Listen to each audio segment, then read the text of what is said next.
Well. Look what we have here. Limbus Company 1 minute ago. The Drifting Blade of Hongyuan Ryoshu is out. And surprisingly, the first thing I noticed about her kit is, it's only one page. I'm honestly a little bit surprised. But, why don't we have a look and stop wasting your time and dig deep into this little kit, shall we?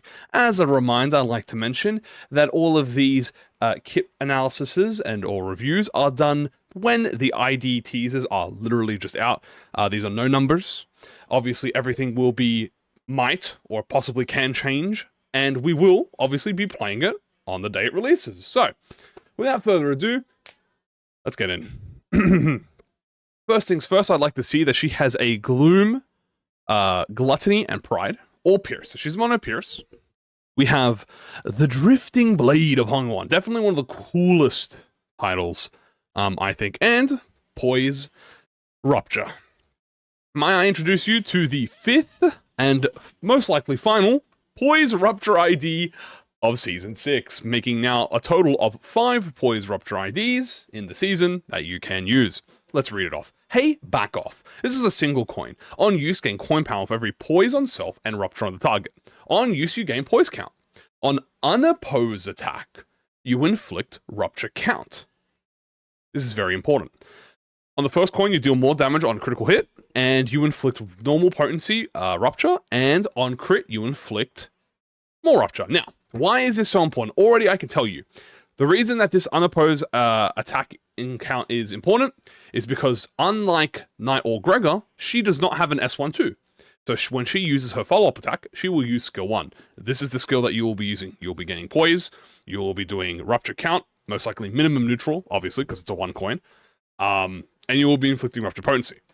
Cool. Let's move on to the skill 2. We have Engraved in Flesh and Bone, and then Chinese characters. I love that. That's my favorite bit. 3 coin Gluttony. On use, gain coin power for every poise on self plus rupture on target. Gain poise count on use. First coin will inflict rupture count. The second, you will gain a poise potency based on the rupture on target. The third, you will deal more damage on critical hits, and you will inflict rupture, and on crit, you will inflict rupture. Okay, so this is kind of similar to Zichun, or Zishmael, where she has the gain poise based on rupture on target. Does inflict a little bit of count. Now, we could say maybe -2, might be +2, might be -2 or -1, most likely, I don't know. But the big thing is that this is how you gain your poise potency. This is the big potency move, and you obviously do inflict, especially on the last coin, it seems to be a pattern here, you inflict much more rupture, especially on crit. Very simple. Now let's go on to the skill 3, the Aiding Strike, 4 coin Pride. On use, gain the Protector's Stance. On use, if the target has an X amount of negative effects, gain Final Power. On use, coin power for every poise on self plus rupture on target, okay. On use, gain poise count. On use, gain poise potency. The first coin will inflict rupture count. The second inflicts rupture. On crit, also inflicts more rupture. The third inflicts rupture. The crit inflicts more rupture. And then Coin Star. Deal more damage on critical hit based on the poise on self and the rupture on target. Inflict rupture potency. Wow, she inflicts a lot of rupture. This is either 1-1-1-1-1 or 1-2-1-2 or 2-2-2-2-2-2-2. Anyway, the most important thing here is obviously the Protective Stance. Now, if you didn't know, this is Daiyu. Okay, this is literally the Daiyu kit, 1-for-1. I believe so, at least. In terms of her coins and affinities here and the effects. I think so. I'm not sure if the effects are the same, but Protective Stance comes from Daiyu. So pretty simple, standard skill 3. The most important things, obviously, is the crit powers, which is like, you want a crit to inflict more potency. And you seem to do a lot of damage. And this also can be used by a follow-up. So this can be used as follow-up. We'll see what Protective Stance does. And also final power on negative effects, much like Ishmael. Boop. Sentinel. Let's have a read of this, shall we? We have a Pride, Unbreakable, Clashable Guard. Gain Protective Stance. On use, the skill gains X amount of defense level. For every YHP this unit has cumulatively lost in this encounter. Clash win. Gain poise equal to the rupture on target? Okay. Obviously, defense level helps increase your ability to clash with clashable guards, right? Because it's a defense level. So obviously the goal of this is not only gives you protective stance, but if that has a pretty high like margin, like if that's like 5 poise, 10 poise, 15 poise, 200 poise, that is going to be an insane way to gain poise, especially because it seems quite easy for her to gain poise count. Very interesting. We're going to have to see what this protective stance does. Ooh. Then we have, oh, my favorite. I have the IITLT passive, or I would have liked to walk the Lord's path together. Ooh, yeah, okay. We're getting some trauma with this one, shall we? When another ally's skill hits an enemy, after that attack, use Hey Back Off as an unopposed attack against the enemy. Oh my god, it's just Daiyu pass. It's not even a nerfed version. In the same turn, this unit substituted or returned to battle gained the protective stance. When this unit activates unopposed attack, due to the Lord of Hongyuan's the Ryoshu lore passive, treat this unit as if it has a Ryoshu pack or Gia family trait. What? Excuse me? Hold on. Okay, we're gonna have to untangle. Also, she has 2 passives. Okay, hold on. We're gonna come to that first. First things first. This is 1-for-1 Daiyus. I was surprised they didn't put a... Now, obviously, this most likely has a cap of 1 a turn or 2 a turn. You know, that's usually... They usually put that after. But no stagger? Just hit. This is 1-for-1 Daiyu. Smack someone. Daiyu comes in. Boom! Free skill 1.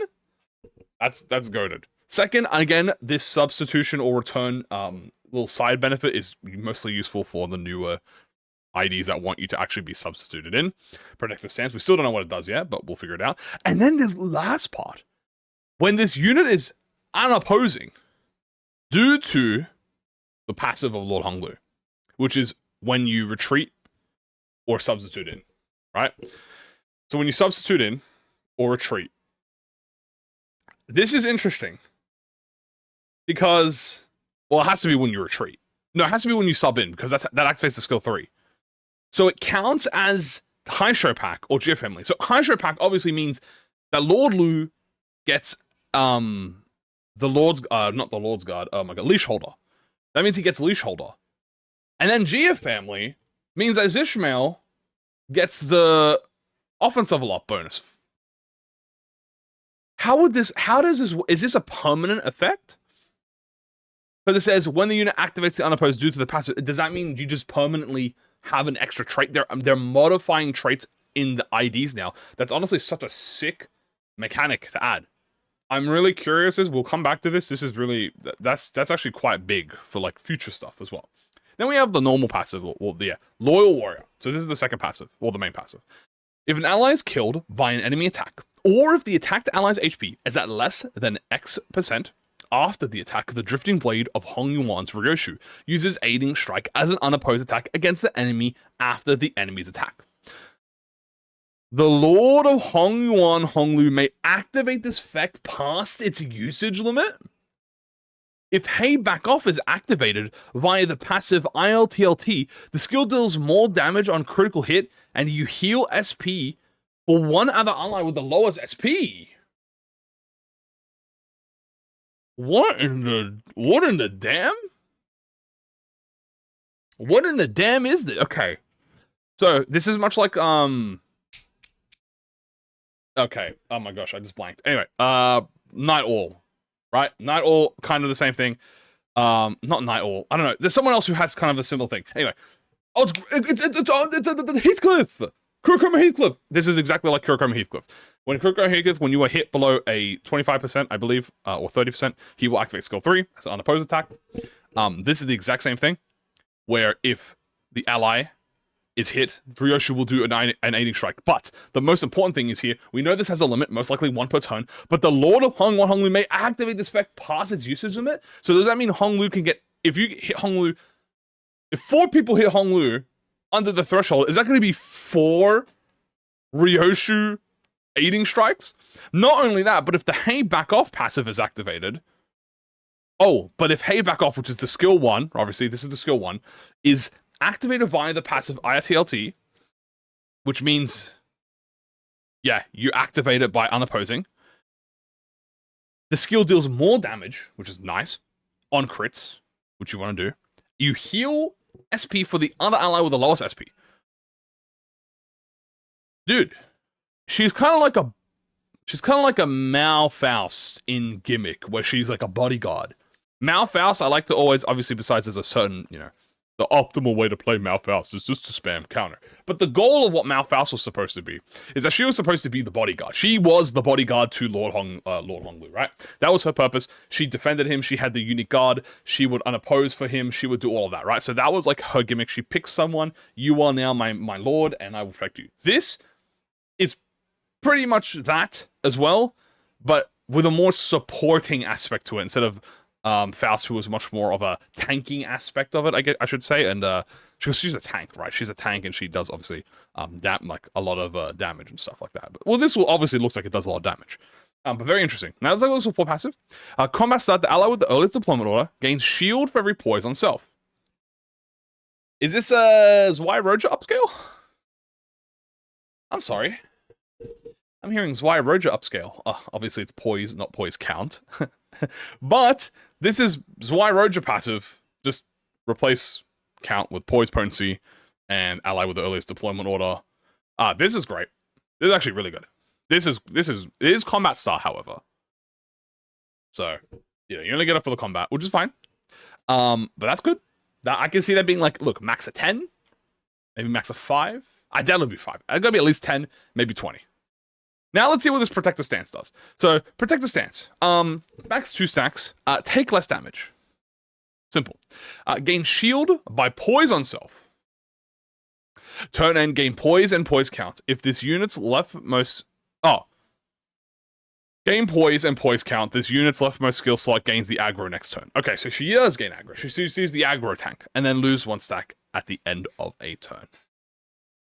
Okay. As I said, a 1-page banger. How do I feel about this? It's a lot simpler than I thought it would be. I'm not gonna lie to you. But I think that's because of how effective that she's gonna be. That's why it's so simple. It's obviously flashy. We've seen how she looks. It's very flashy and animated. It's also very interesting. This is, I would like to refer to as an Hongyuan ID. Now, what do I mean by Hongyuan? Isn't everyone in Season 6 a Hongyuan ID? No. Hongyuan ID is Lord of Honglu. Right? We have Zishmael, which is Zichun Ishmael. And now third, which is Drifting Blade of Hongyuan Ryoshu. These are Hongyuan IDs. These are not necessarily part of the Haisho Pack team, but more so part of the Hongyuan team, or the Jia family, I guess. Except Lord Honglu, who has the marked out Jia family. But you know what I mean. This is like your own version of the team. And obviously, Ryoshu has the unique passive where she actually counts as Jia family. And I guess, technically... Haisho Yisang actually is part of the Jia family too, by the way, which I think a few people might not have known that. So he does actually assist with Zichun. But, yeah, I still wouldn't call him a Hongyuan ID because he's a Haisho pack. But yeah, I guess he's like the 2.5. So it's like 3.5. Very simple kit. The most important thing about these types of characters and their gimmicks is how good is the skill that is being used the most.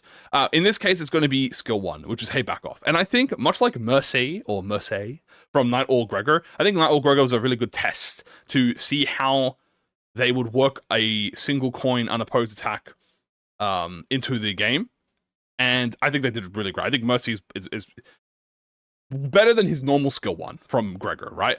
So, by a large margin. So this, I think, is quite literally perfect. First things first, obviously the most important thing is she gains poise count, so you're infinitely going to be getting poise. So poise is not going to be an issue on this ID. The second most important thing, or the most important thing, if you're a Rupture noob, is that on opposed attack you inflict Rupture count. Now, in a cracked world, this is positive. Okay? In a cracked world. You know what a cracked world means? In a world where Kim Ji-hoon is he's on the devil's lettuce.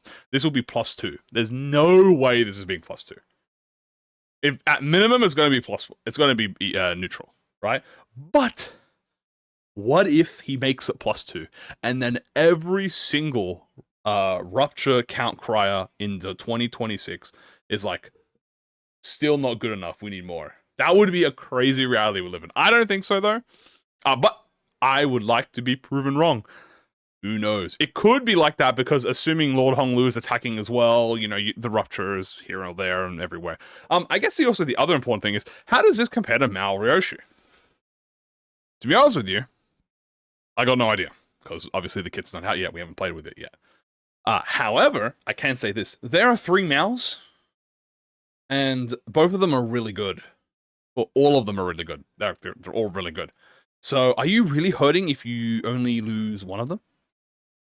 Maybe. I don't know. I like to typically run the Maos, like, in a team. Because the most important thing is Death Right. But the thing is, if everyone is inflicting Death Right, then you're kind of wasting the Death Right, especially if you don't have the conditionals. You really only need 1 Mao. So, either you're using Faust, because she's the adept. She has the best overall power compared to them. Otis is because she has the unopposed attack, funnily enough. So if you actually use Otis and Ryoshu, this actually might be better for you, because that means you can save more clashing for the units that want to clash, like the Sea Branch, save more clashing from Mao Faust, save more clashing for who else exists that wants to clash. Yi Sang, I think he wants to clash too. So a lot of the other characters who want to clash, but again, we won't actually know in comparison. She has a lot of poise, so she's obviously a poise ID, but she doesn't have that many, what's the word? Crit conditionals.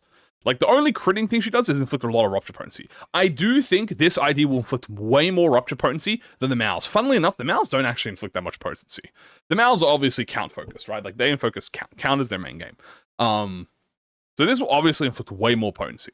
And then also, this is like a tank. It's like a bodyguard. Right? So, do you want to know what the most important thing I just realized this. You know what this means? Right here? That means that this Ryoshu will count for Lord's Guard. Because she'll be counted as a high show. And high show pack, if you have a gluttony res, you activate Lord's Guard if Honglu's about to be unopposed. So you know who would literally be the best person for this? There's literally 3 people best for this. So it's Mao Faust, obviously because she has her unique one. But this is specifically Lord's Guard. Lord's Guard and Mao Faust's like special block don't work together. This, Yi Sang, and I would say this Ryoshu, Yi Sang, and Mao Faust. So this might be really good for interacting with the bodyguard gimmick, and as I said, that insinuates the bodyguard gimmick. It's a very simple kit. It's literally Daiyu, but let me tell you something. I don't know about y'all, but Daiyu was putting left, right, good nights in my part 2 dungeon. So yeah, to be honest with you, nothing more I can say about this ID until we get the numbers. It looks good. I'm interested to see what the values are. Obviously, I will be playing it day 1, and we will be gambling it. So, and yeah, that's going to be it. We'll probably review this over in the live stream, although I'm not sure how much longer this will go on for, because it's a very simple kit. But yeah, that's going to be it, guys. Thank you so much for watching, and yeah, that's it. See ya.